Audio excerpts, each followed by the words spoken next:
Lately, there has been a lot of hype surrounding Max Verstappen and his impressive skills on the track. Discussions have erupted regarding who is the better driver at Red Bull, Max or Vettel. Some comments claim that just a few years ago, Max could never have reached Vettel's level, as Vettel was considered to be on a whole different playing field. However, opinions have shifted dramatically, with many now asserting that nobody surpasses Max's abilities, and comparing him to Vettel would be an insult. It's undeniable that Max Verstappen has shown unprecedented dominance in the past 2 seasons, and it seems likely that we will witness similar performances from him this year. Nevertheless, I believe that we should not underestimate Vettel's achievements during his time at Red Bull when comparing him to Max. Max's dominance is a recent development, and it is important to consider Vettel's track record. After watching this video, you will gain insight into Sebastian Vettel's performances during his Red Bull years, learn about the opinions of Formula 1 fans and other drivers, and discover why, in my opinion, Vettel surpasses Max in skills years in which Sebastian Vettel has been champion. We can actually say that this dominance certainly doesn't look boring. Think about this.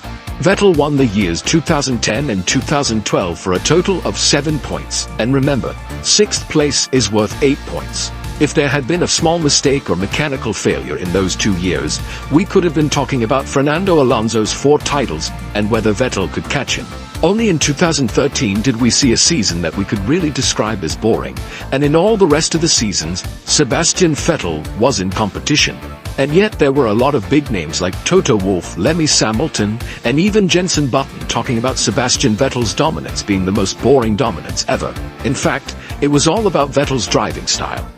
If you look at the races Vettel has won with Red Bull, you might notice something. Vettel starts from pole position and finishes the race without seeing a car in front of him. It's like he's racing alone. And nobody wants to see that. In the Red Bull era, when Vettel took pole position, you could easily say he was going to win.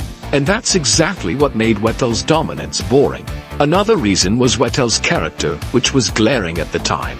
Sebastian Vettel was to Formula 1 what Conor McGregor was to the UFC at the time. This made Formula 1 fans and even drivers hate him. He was booed at Monza for beating Alonso in the Ferrari, yes, but then why was he booed in Belgium, England, Canada, and Australia? The booing of Sebastian Vettel is one of those things that can't be dismissed with such a simple explanation. There are bigger issues at the heart of the hatred of Sebastian Vettel that was circulating in Formula 1 at the time. Sport is all about competition, the excitement that comes with unpredictability. When one person dominates a sport, it becomes less enjoyable for others, and they are more likely to turn away from it rather than participate. Would people have an interest in watching the Premier League if one team won every single game?